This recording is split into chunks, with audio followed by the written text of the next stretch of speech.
I'm Matt Reynolds, and this is my podcast. I can do the job, but running the business is quite difficult. What a lot of tradesmen lack, and I was probably one of them, is business skills. I don't mind making mistakes. You learn from your mistakes. Information is all around you in the minds of people that work beside you. Welcome back to the Trench Talk podcast. I'm Matt Reynolds, and this week I spoke with the Master Plumbers CEO, Peter Daly.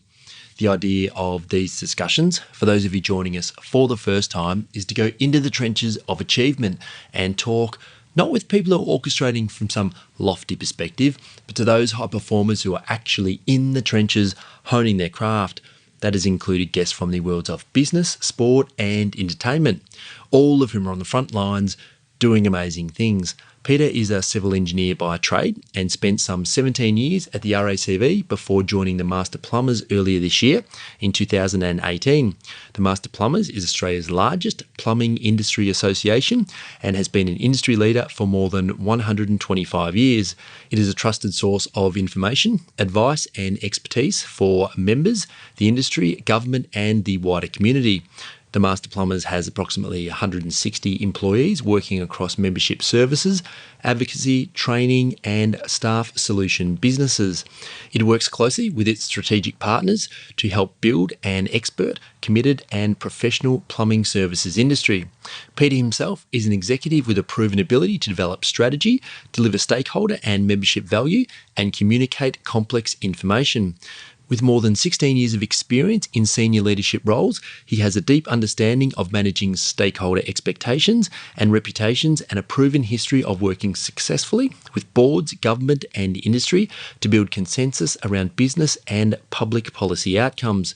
During our chat, we covered a lot, including his time with the RACV, his ideas around adding value within membership organisations, his current role at the Master Plumbers, including a bunch about that organisation, some of the challenges around attracting new people to the plumbing trade, a couple of book recommendations, and the rule changes he'd like to see within the plumbing industry. This episode is going to be of real interest to plumbers, obviously, but particularly those with a keen interest in growing either their career or building their own business. To find out more about Peter and his current work, visit either the Master Plumbers website, plumber.com.au, or you can track him down on LinkedIn. The Master Plumbers also have a pretty active Facebook page and have just opened an Instagram account. I'm sure they would love, like we all do, a follow on the new platform if you're feeling in a super generous mood. If you enjoy Trench Talk, head to xrm.com.au/podcast and opt in for the newsletter. We'll make sure you're notified when every episode of the show is released. Enjoy my chat with Peter Daly. Peter, thanks for doing this. Anytime at all. Now, I wanted to start with your current role. It's a fairly new role with the Master Plumbers. What do you do on a day-to-day basis for those of us who don't know you and what it entails? So I guess on a day-to-day basis, it's a CEO role. So I spend time mentoring staff. I spend time setting business strategy and direction and doing a lot of coaching at the moment. It's a fascinating organisation, Master Plumbers, different to organisations I've worked in the past, and trying to bring a slightly different focus to what we do. Now, this is quite a step down in organisational size from where you've come from the RACV. Tell us about your time there, your roles there, and your journey through that huge organisation. You just told me 2.1 million members. Yeah, like RACV is a fascinating organisation. It's iconic. It's a brand that's very well known and something that I think on average 2/3 of households across the state have an RACV member in them. So it's very, very well known, and lots of people interact with RACV. Yep. So I was really lucky. I was there for a period of about 17 years, working in different roles. I came into RACV as an engineer. By training, I am a civil engineer and did a lot of work in transport and road safety. So the early days at RACV, the early part of my career there was all about engineering and road safety and traffic, and managed a number of different areas in that regard. Because you came from Vic Roads before that? I worked at Vic Roads. I did some secondments at Vic Roads. In fact, my very first job was working for the Road Construction Authority, right, doing road drainage and pavement design down in the peninsula and what's now Eastlink. Yeah, okay, very good. Designing some of the precursors to Eastlink, working in a design studio there. Back in those days, no computers, it was all done by hand, and it actually wasn't that long ago. I remember my dad working on the big swivel boards and the rulers that come out of the side and keep your square angles and all that sort of stuff. So that's what we're talking. That's right. Yep. So no, I did a lot of that work, and at RACV, advocating on behalf of members, making sure that the system's safe, that government's doing the right thing and listening to the community. Yep. Middle part of my career was really around policy and advocacy and moving more into the business side of RACV. Yep. So I spent, as everybody does at RACV, membership is always on your mind because it is a member organisation. It's a big organisation, but at its heart it is a member organisation. Yep. And moving into areas such as public policy, public affairs. I even looked after the contact centre for a short period of time while I was there. So great organisation, great exposure across everything from hospitality through to training, through to engineering, policy, public affairs, corporate services, ICT, HR, the like. Great training ground, RACV, and I worked for some absolutely fantastic people there. What was that organisation originally put together? Do you know the history of it?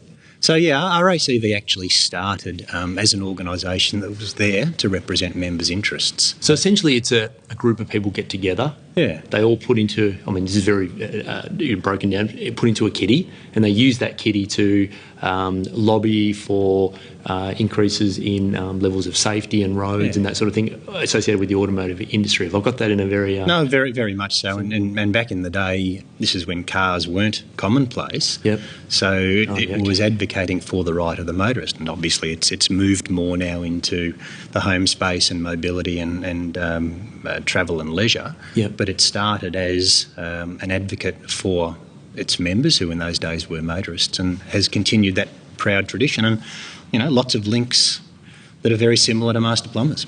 Of course, yeah. Your role at Master Plumbers, I want to get into some of the, the ins and outs of the organisation. I want to break those down a little bit. Let's go to the first step. How did you find out about the job?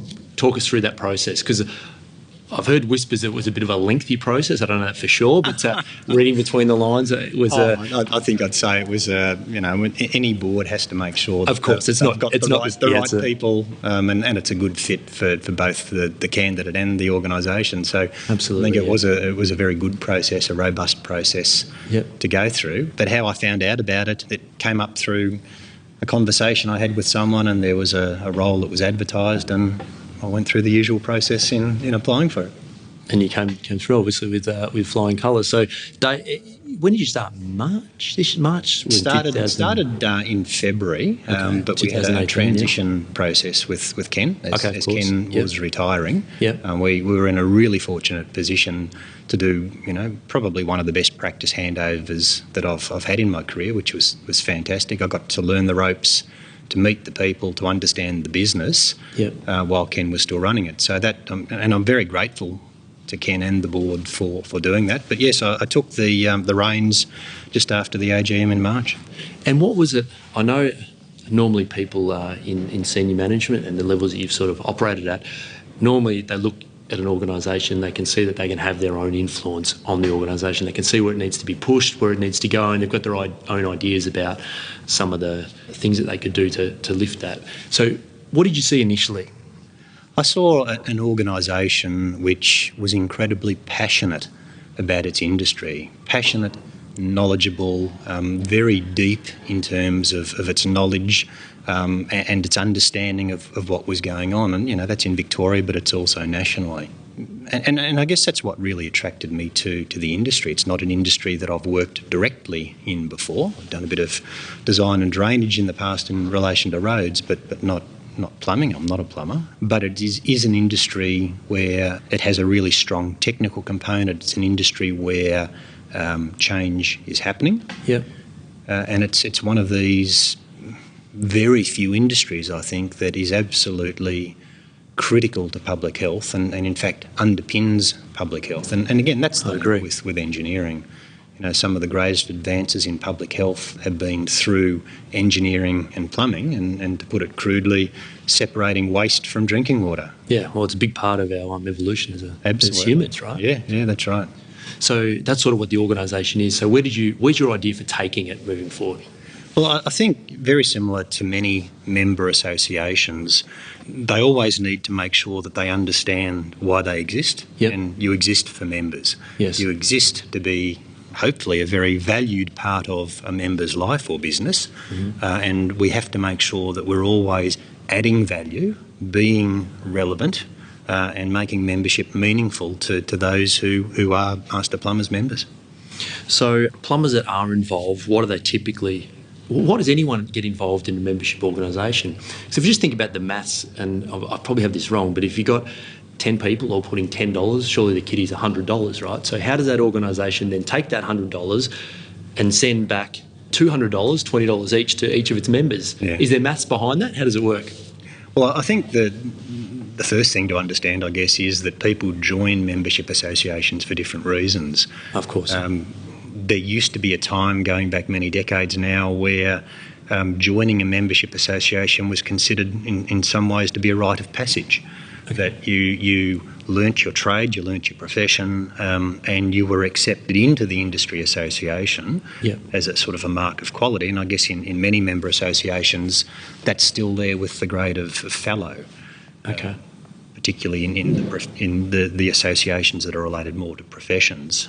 I think in terms of Master Plumbers, the focus going forward for us is around membership. It's around growing our membership. It's creating more value for our existing and our future members, and making sure that we remain relevant to members as their business changes. So we're trying to do more things that connect members with their business, connect members with other members, and really improve the industry that all these people are so incredibly passionate about. Yeah, it's funny, isn't it, that I'm not sure I was ever maybe against it is the wrong word, but I didn't appreciate how much good can come from plumbers getting together. Because you can get a bit competitive, we all can from time to time, and we quote against each other in certain circumstances and all that sort of thing. But I think once you realise that there's a lot of work out there, and there's enough work for all of us. So if we can bind together a bit with some of the things that we're doing, well, I mean, we all benefit, right? Oh, look, I agree. And I think that's my style of working. You can achieve so much more when you're working together with people than you can sort of working as disparate parts. So, look, I agree. I think the industry faces a number of challenges.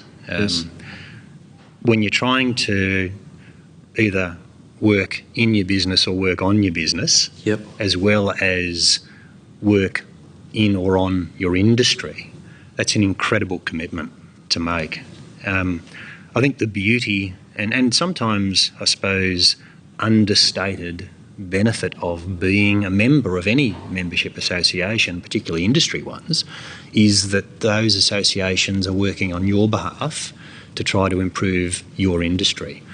And again, that's a very proud part of Master Plumbers' history and background, that it has worked really well to improve the plumbing industry and probably more broadly the construction industry. Well, I think if I can be confident saying that, I think plumbing in a lot of ways really leads a lot of these things, which is probably speaks directly back to the work of the Master Plumbers organisations and that sort of thing. So no matter where you are in the industry, you want to be in an environment where it's getting better all the time, right? You're lifting each other up because, the rising tide lifts all. Well, that's absolutely right. An improved industry is good for industry participants. Particularly in professions like plumbing and electrical, public health is number one, safety is number one. The ability to cause hurt or harm if we get things wrong as an industry is very, very significant. I mean, when you're working with gas, when you're working with drinking water, when you're working with waste, when you're working at heights, and when you're working in all sorts of dangerous and confined spaces on behalf of the public, it's an industry that is regulated for very, very good reasons. Because if we have shonky operators in the industry doing the wrong thing, the capacity to cause hurt and harm is very, very real. Oh, let's be real about it. People die, right? If you get it wrong. Absolutely. If you do the wrong thing, it can happen. Absolutely. And, there's no shortage of examples over the years where things have gone wrong. Yeah. Either because people were doing things beyond their training or because they weren't trained in the first place. And, that's, again, a really important part of an industry association like Master Plumbers. It's trying to lift the standards of the industry, which really benefits all players. Yeah, and also if we're a business owner like I am, we sort of tend to be on that growth, or come from that growth mindset, if you like, which can lead to, at times, you step outside of your capabilities, which means that you can fall back on your peers through the Master Plumbers and that sort of thing to help you through those things, which again lifts the overall safety level of the organisation. So, no, it's certainly a beneficial thing. Now, you lobby for changes from time to time. What's on the agenda at the moment? Is there anything you can talk about? Things that you'd like to see happen from a legislative point of view? Oh, look, I think there's a few things happening at the moment. In Victoria, at least, the plumbing regs are sunsetting or have sunsetted, so they're out for comment at the moment. Yeah. And making sure that the regulatory framework for our industry to work in is appropriate, safe, and as future-proof as we can make it is really, really important for Master Plumbers.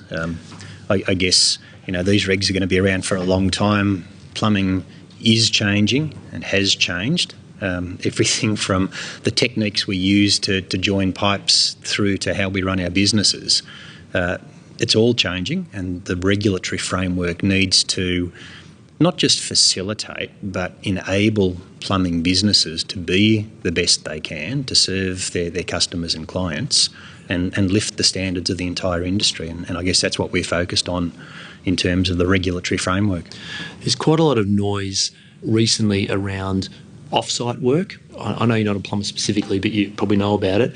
And what I'm talking about is roofs being constructed in factories, modules being brought in to form the bathroom in a hospital and those sort of things. So sort of this building block method of construction. Pod construction. Construction, yeah. Where do you stand on that? Because there is some confusion, I know, at the moment whether off-site plumbing is really plumbing or it's really building, and it's a bit grey, isn't it? Look, I think it is, and the watermark scheme, as I understand it, was never really set up to cater for that sort of off-site pod manufacturer. Yeah.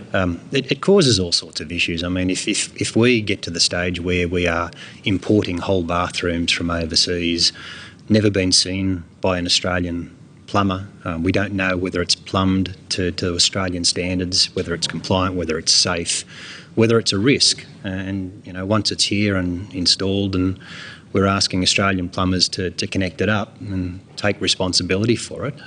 It's really hard to take responsibility for something that you haven't seen, or you don't know what's sitting behind the facades and the walls. So our position on that is really clear.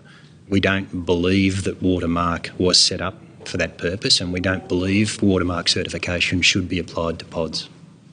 Okay, so do we need another set of rules and regulations around that?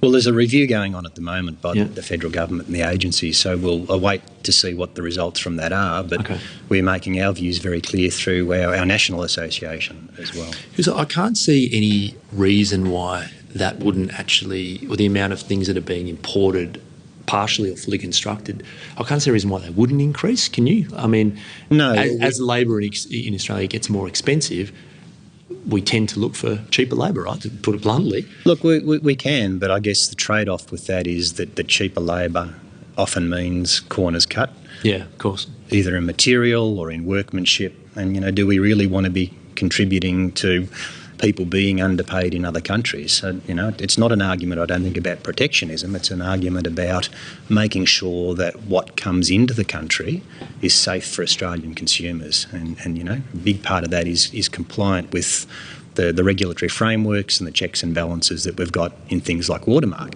But even with Watermark at the moment, there's gaps. Yep. Some of the bubbler taps that you see in schools and hospitals and parks, they're not necessarily covered by the Watermark scheme. So, there's gaps that need to be plugged in these sorts of compliance frameworks, and we're working really hard with our sister associations in the other states and territories to make sure those gaps are plugged. It's like everything in building, right? It's all good, it's all good, it's all good, and then something goes wrong. Oh, yeah, she'll be right. Yeah, she'll be right until it goes wrong. That's right. And then she's not right. Yeah, exactly. Now, we've spoken previously about education. I know you've got some views on how we're grooming our kids from the education system moving forward into their chosen career. And I suppose, not to answer the question for you, but our tendency to push our kids down that university path. What are your thoughts on the situation in relation to getting it right for the kids? Well, I think that's the key, getting it right for the kids. Before I moved to RACV, I spent a fair bit of time actually teaching civil engineering at Monash University, so I understand the university system. Yes. And through some fantastic colleagues that I have now through the Master Plumbers network, I'm really understanding the vocational system to a much greater degree than I ever have in the past before.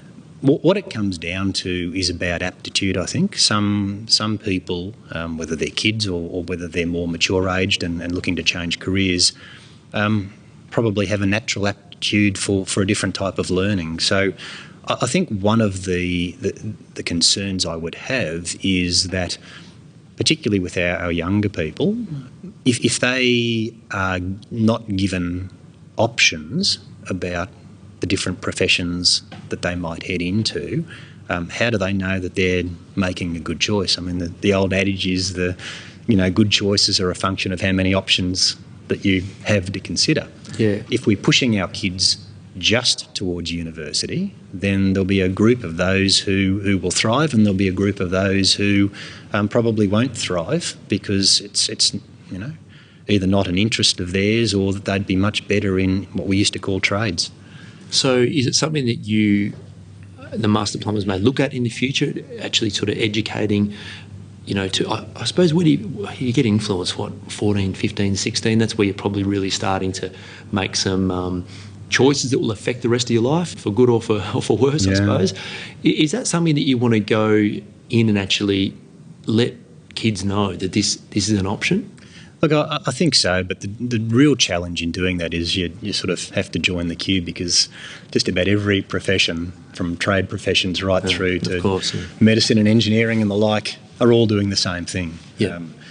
So I think a large part of it is looking at the people who influence those decisions, whether they be teachers, whether they be parents, increasingly, particularly through social media, peer networks as well, and really just giving people the information about what different careers lead to. So, when I came into this industry, like a very large part of the population, I really didn't appreciate what plumbing was about. When you think of plumbing as a layperson, you think quite naturally of those areas of plumbing that you have most contact with, around sanitary and water supply and drainage and the like, and perhaps roofing.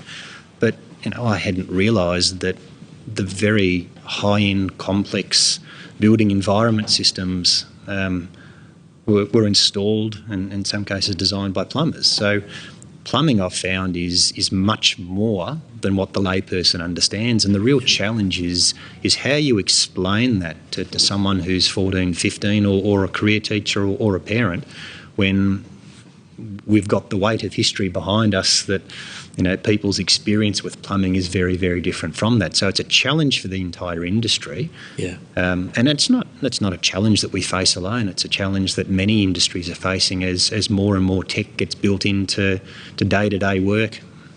Absolutely. Is a different way of going about it maybe? Can we find better ways through social media, whatever, of celebrating the plumbers, celebrating the job that they do, their lives and what they come of it? Because even having chosen to go down this as a career path, I don't think I gave any thought to the fact that the A380 from Airbus needs plumbing on it. Absolutely. I just never thought of it. And I mean, you drive along the street, your houses have plumbing, and maybe I'm not too deep of a thinker, I'm not sure, but some of those really different things, like they need plumbers, it's quite exciting, like some of the jobs. So could we maybe look at celebrating that as not forcing it, but a bit of a carrot, I suppose, if that makes any sense. I love the word celebrating, because I think that has all the right implications, and building an understanding that plumbing can be a lifelong career, It's not just a job. No, that's right. It's not. But you can have a career in the plumbing industry, and you can go from working in your young days perhaps with tools right through to running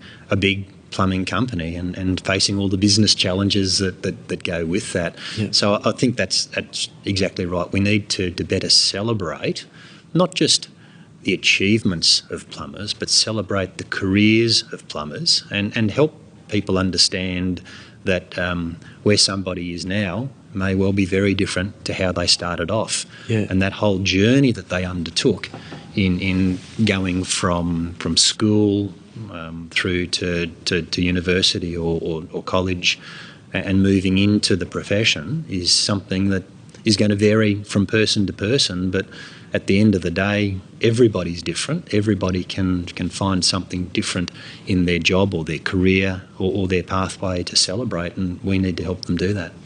I still feel that in some circumstances, broadly speaking, as a trade industry, it can still be frowned upon a bit. I think as a choice, and that's the reason why I'm asking these questions, because so much opportunity, it's so broad, it's so exciting in many different ways, and even to be able to get in as a career and then change tracks within it. Yeah. I mean, as you said, you can have a totally different job from one year to the next if you wanted to within the industry. So I'm not sure if that's a sort of a stigma that you've noticed.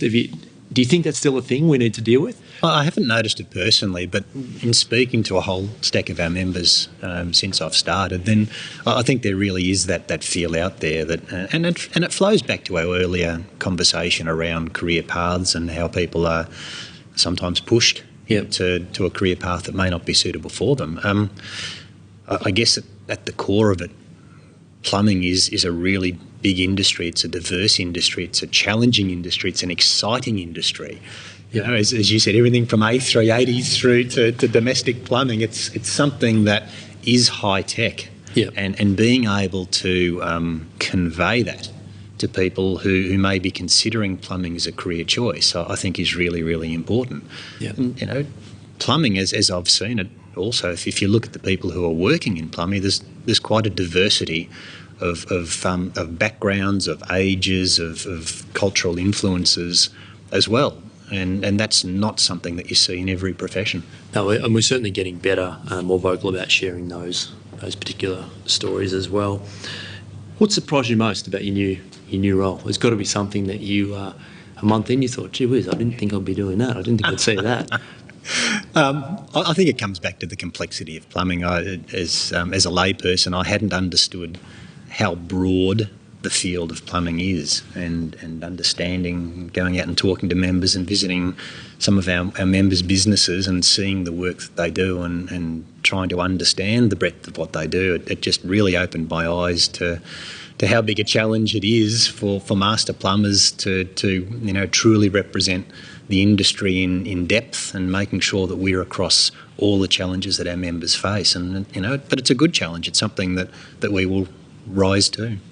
And is there any common theme to, when you're in those businesses on the ground, is there any common theme to what they're requesting, asking for? Do they have requests, first of all? Probably the thing that's come through more often than anything else, I think, is the importance of ongoing professional development.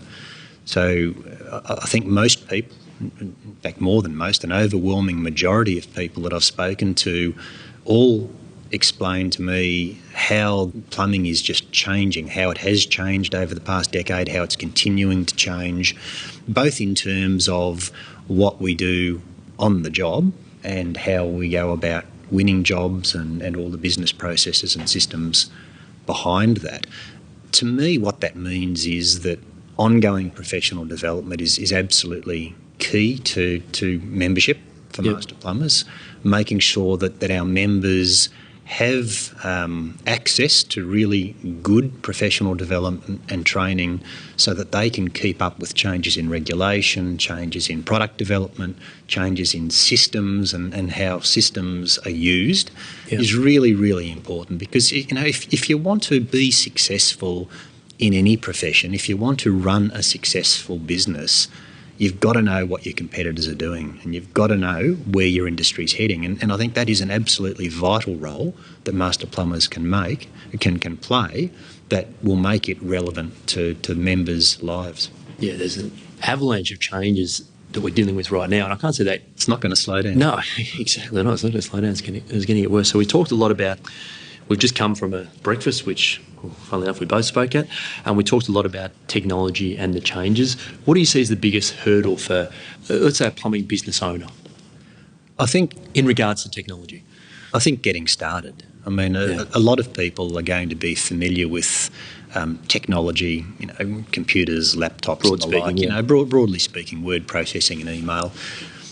But it's really how we can use technology to better our business, to help us work more efficiently, more effectively, win new business, retain the loyalty of our customers, and improve what we do. Everything from our own in-house systems through to understanding what our staff are doing and how we can celebrate staff successes as well. So I think the hard thing is really sorting through everything that's out there and finding something that is relevant and useful to you. It's tough, yeah. It is. I mean, you've only got to go to the App Store or any of the app stores and click on productivity and see the massive number of different apps there, and, how do you sort through those to find out which is best for you? I think there's probably a role somewhere for someone to play. Maybe it's us to help people with some recommendations to, what others have found useful, perhaps connecting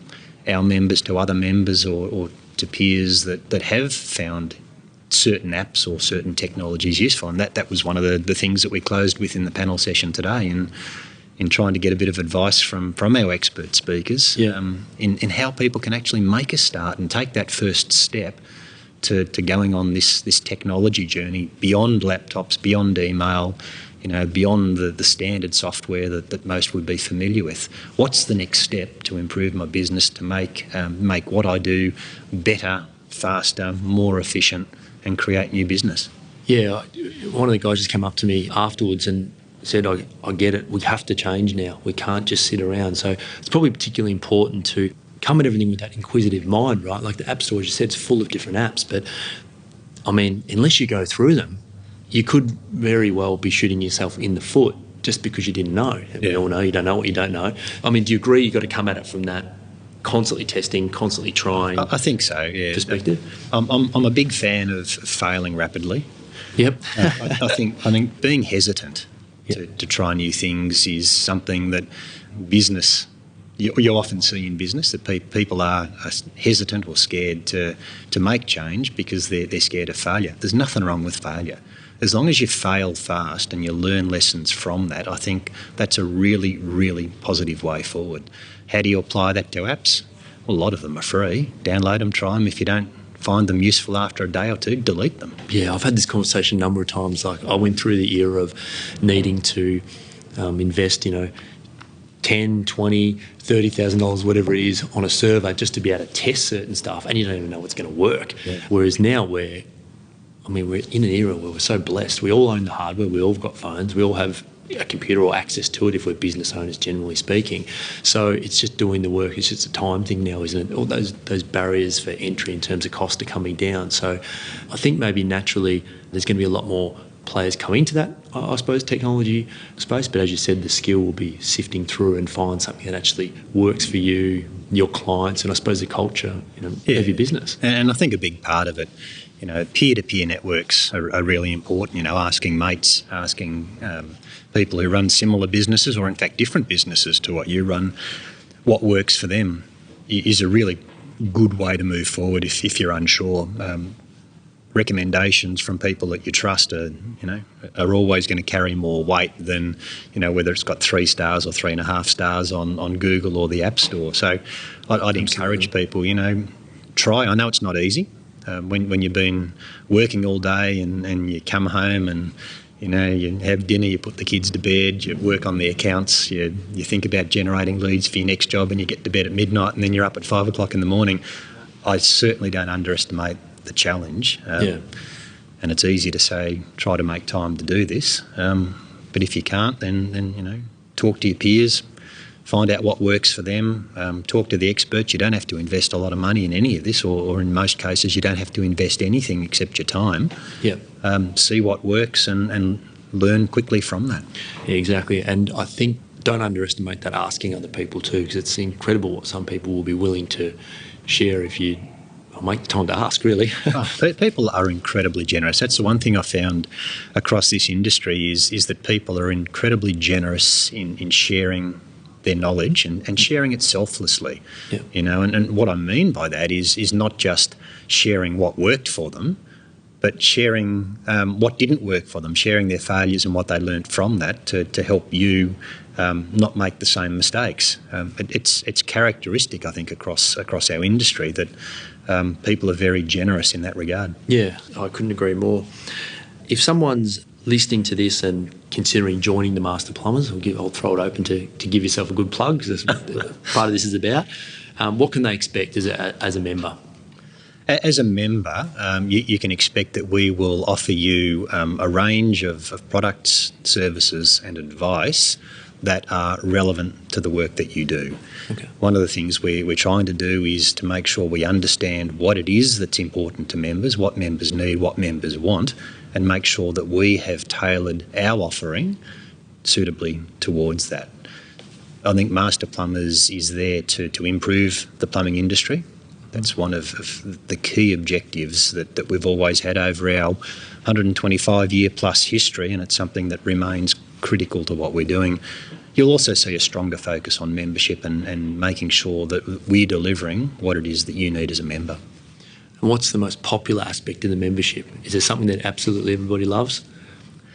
Oh, look, I think everybody loves getting value, and whether that value is through fuel discounts or vehicle discounts, whether the value is access to the quite extensive training services that we provide, or whether it's participating in these sorts of forums such as this morning's breakfast or our regional forums, sharing knowledge, understanding that what we're all trying to do is improve the industry that we work in. Value comes in many, many different forms, and I guess our goal is to make sure that we deliver what's relevant to our members. And you put a lot of time and effort. You run a training centre? We do. We run an RTO and a group training scheme, so we offer a Certificate 2, an apprenticeship at Cert 3, and we offer quite an extensive range of Cert 4 as well. Okay, so again, educating the industry. Yes, well, look, training and education is absolutely key to the future. The industry's changing, technology's changing, and really every plumber needs to move with the times to understand that what you might have done back in the day when you were doing training is very different to what's happening now, and the one constant is change, isn't it? So absolutely, it's going to apply, and making sure that you're up to date with the latest technologies and regulation and the like to run your business is critically important, and we're a big part of that. And a big challenge. I want to change tracks a little bit. You mentioned education. Tournament of the Minds. Yes. You're a judge, is that right? I am. I started off judging. My wife, Leonie's been a judge for a number of years. And, oh, wow, okay. It's a fascinating program. It's primary schools and secondary schools who participate as teams in a set challenge, which they can plan for and deliver in a presentation form, and also what's known as a spontaneous challenge, where they walk into a room as a team. They have no idea what they're going to be asked to do, but then they have a short period of time to collaborate and think about that, and then bang, present it to a panel. What's the sample of a problem? Because I remember that I think I actually tried out. I didn't make it to our Tournament of the Minds team back in primary school, but it's quite practical. Or is it still practical problems? It was back then. No, it's practical problems. So they range across sort of arts and literature and science, engineering, technology, maths, and the like. There's quite a broad range of subjects covering social sciences and a whole range of different areas. As the saying goes, there's something in it for everybody. But at the core, it's about collaboration and teamwork. It's about being able to think on your feet, to work together as a team, to communicate effectively, and to understand when it's time to be a leader and when it's time to be a member of the team. And all of these things are just incredibly useful life skills if Yeah, nothing absolutely. else, for these kids to learn. Yeah, dealing with problems, you're probably going to come across one or two as you move through your life, right? Absolutely. Is it still the scenario where they deliver, in some cases, like a box of different parts, and then you need to construct this in to get A, B, or C outcome? Or is that? Yeah. how it works? So some of the examples that have happened in previous years might be that you have to build let's say a device, a car that navigates a maze and picks up an object at the end without touching it with your hands. And you have to not just do that, but explain how you've done it, what you've used, what your design philosophy was behind it, and the role that each member of the team plays in doing this. So typically it's not a demonstration so much as a presentation or, if you like, a performance by the team in front of the judges, which makes it so entertaining and brings in all of these different skills from design right through to communication and public speaking. So when you're not judging Tournament of the Minds, when you're not leading the plumbing industry forward, what do you do outside of, to get a bit personal, what do you do outside of work and TOM as it's known? Well, I've got 3 kids who are all very active, so a big part of that is driving them around to sports and dancing and the like. But in spare time, I love to fish. Okay. I love to get out on the bay. Haven't done that for a little bit. Boat's a bit of an ornament at the moment, but trying to find the time to do that sort of thing. I love walking, going on long walks with the dog. I walk every morning early in the morning with the dog, and that's sort of my thinking time for the day, a nice clear head early in the morning. Yep. Bit cold and dark at this time of year, but it's still enjoyable, and even if I've got to drag the dog out of bed sometimes. And reading books. I love reading books and just relaxing in that way. I was going to ask you about book and documentary recommendations because I always do that. So are you a fiction, are you a non-fiction reader? Where do you spend your time? Bit of both. I guess crossover. What I really enjoy reading at the moment is historic fiction. Okay. So authors like Con Eagledon, who wrote a wonderful series about the Mongol Empire, about the War of the Roses in England, and about his latest books on Sparta. Really enjoy reading that historic fiction, which is written in a really entertaining way, and follow the sort of the building of empires and the challenges that they face, and getting a really good understanding and appreciation of what's gone before us in that same way. And do you have a favourite book or a book that you go back and reread? I do like Vince Flynn books, which is sort of crime thriller. I'm right into my crime podcast at the moment. I really like some of the local Australian ones because I remember driving to work down Brunswick Street when some of the gangland shootings happened. They had to close the street. Like, it's so close, it's so real, you know. And not that I'm obviously an advocate for any of that, but I find it incredibly interesting to go into what happens in the back streets of Melbourne, you know. So it can be fascinating, can't it? Because you read about it and then you walk through there, or you go past it and you think, oh gee, this has gone before me. Yeah. And you get that real connection. Absolutely. I've got to I want to go to the Old Melbourne Jail is one of the things on my to-do list, which is one of those things you don't often explore things in your own backyard, do you? And then you hear about it and you're like, oh my goodness, why haven't I done that? It's 10 minutes up the road. So about the only time you do it is when you got visitors from overseas. Yeah, showing them around. Then you show them around, that's right. Exactly right. So fishing, when are you going to get back out on the bay? Oh, I don't know.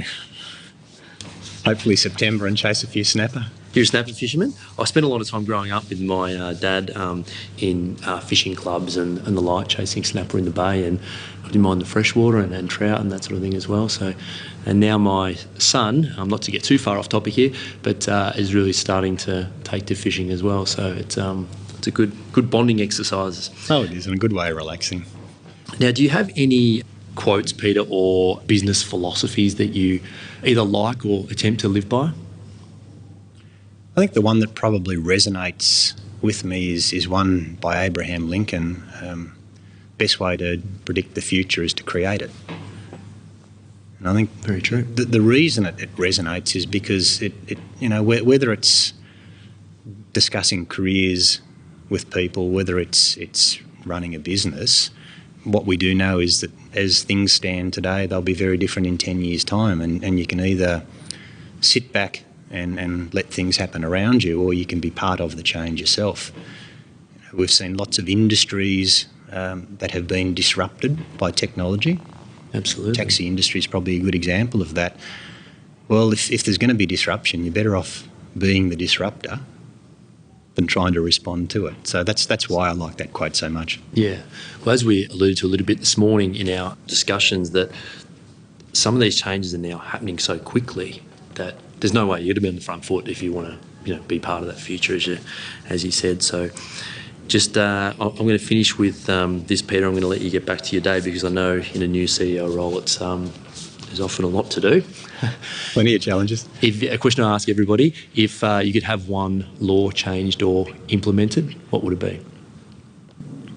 I think the strange thing that I find coming into this industry is that products that are available for sale that aren't necessarily certified. So Okay. one thing that I've come to understand is that particularly for fixtures that we use for drinking water that have to be certified under the watermark scheme, there's nothing to actually stop people selling fixtures that are potentially unsafe, that aren't compliant. The concept of point of sale legislation to ban the sale of non-compliant plumbing products is something that I think makes a lot of sense. That's always been interesting to me, because it seems maybe it's not an easy thing to implement, but it seems like a very easy solution, right? I mean, why can you go to Bunnings and buy a gas hot water service? That doesn't, in a lot of ways, make sense. If you need a licensed person to install them, surely it should be a licensed person who has to buy them. So I'm not sure they're just not there yet, or why that hasn't been done. Yeah, but even more so, I think, we hear stories regularly of people who buy taps and drinking fixtures online because they're cheap. Yes. I dealt with one just 3 days ago. Yeah. The reason they're cheap is probably because they don't meet Australian standards and they've been imported and sold online because, no respected retailer would probably stock them. As we've said to consumers on many occasions, if it looks too good to be true, it probably is. Yeah. Get your stuff through a licensed plumber and make sure a licensed plumber installs it if you want to be safe from things like from lead poisoning, for instance, or Legionella or carbon monoxide. And as licensed plumbers, it's on us, right? Absolutely.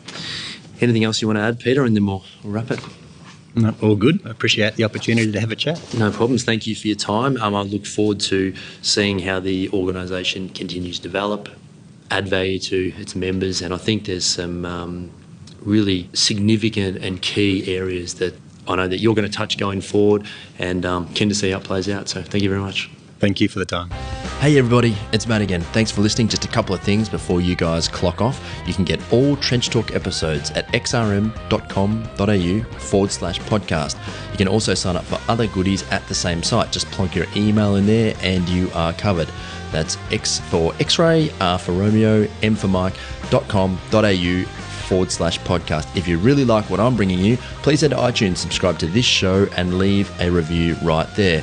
And lastly, if you want to contact me directly, type the @ symbol followed by Mr. Matt Reynolds into your search bar and you'll find all the social links. Goodbye.